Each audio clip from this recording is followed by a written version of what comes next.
Zachariah. He was a nice person. He was a decent person. He was very smart. He was the only Christian in the whole of the school. And I hated him. Because I thought as a Muslim, I must be better than him. But he was better than I. We start to beat him every single day that we come to school. And we agreed on that night, we need to kill him. It was dark. It was cold. And we went ahead of him. And we were 5 of us. We climbed a tree and we waited there. And from far away, we saw that a torch coming. And the light became bigger and bigger as it approaches us. And the minute that he just went under the tree, we jumped at him. He was crying, he was screaming, he was shouting. We broke his arm, we broke his leg. He started to bleed. And because he started to scream and begging for help, I put my hand in his mouth so that no noise will come out of it. Similar when you are slaughtering a sheep, it's just shivering, and the others were beating him. I felt very proud.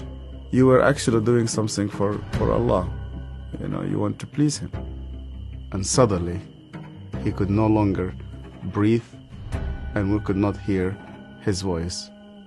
We left him in the wood between life and death. We went back, you wash yourself, and you pray. And Zechariah never came back. We've never seen him again. I was born and raised up in a very, very fanatic Muslim family. When I was a child, my father brought me to a Quran school. I was only 8 years old, and my father just dropped me there. They shaved my head. We sat in a circle. The Shaykh sat in the middle of this circle, and he has a very long whip. I was forced to memorize the Quran.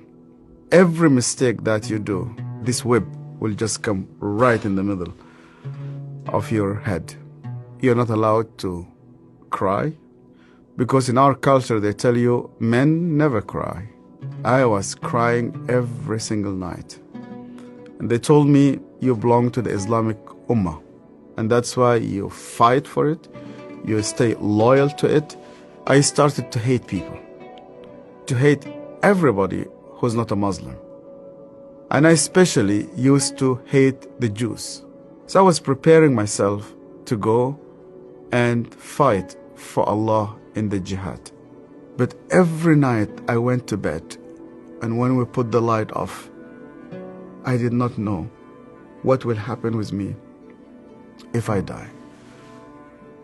My cousin was severely sick, and the doctors, they said he's going to die. They gave him only a couple of days. And one day came 2 people. They were Coptic Christians, and one of them wanted to greet me, and then I saw he had a cross, and then I pulled my hand back. I said, well, I'm not going to touch a hand with a cross. And then he said to me, we hear that this child is sick. We would like to pray for him.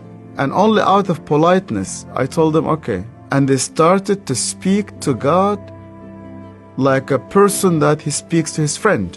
They said, God, please heal this child. The minute that they said, Amen, this child opened his eyes for the first time in 4 weeks. He started to move his hands. He started to speak. He sat down in his bed and he started to walk. And one of those 2 persons who prayed sat down with me, and he said to me, you know what? The real miracle is that God wants to change your heart. Do you believe that Yeshua is alive? And I told him, yeah. Because according to the Islamic tradition, God took him to heaven, and he's alive, and he will come back one day. And he said to me, because he's alive, you can speak to him. That changed my entire life. And when I started to read the scripture, nobody needed to convince me to love the Jewish people. The only way for Muslims to start to love the Jews is when they meet Yeshua. I loved my family, I loved my father, I loved my mother, and I loved my community. And when I decided to follow Yeshua, my grandfather and my father said to me, "You are no longer one of us." They made a funeral.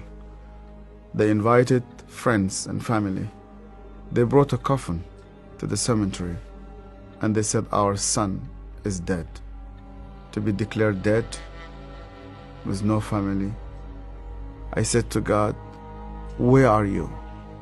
I heard this voice, and this voice told me, "You know that the grave where your name is written, you know that grave is empty. And guess what? My grave is also empty." I went to Egypt for the first time after many years, and I was in a pastoral conference. And one of the Sudanese pastors came to me, it's an elderly man, gray hair, started to speak to me, and he asked me, "Where did you come from?" I told him my story. He started to cry. And then I asked him, "Why are you crying?" And he said to me, "Do you remember me? My name is Zachariah." And suddenly, I remembered him. The last time I saw him, it was in that dark night. I could hear suddenly the way that he was screaming, even though that was 25 years. Suddenly I started to see his broken arm and broken legs.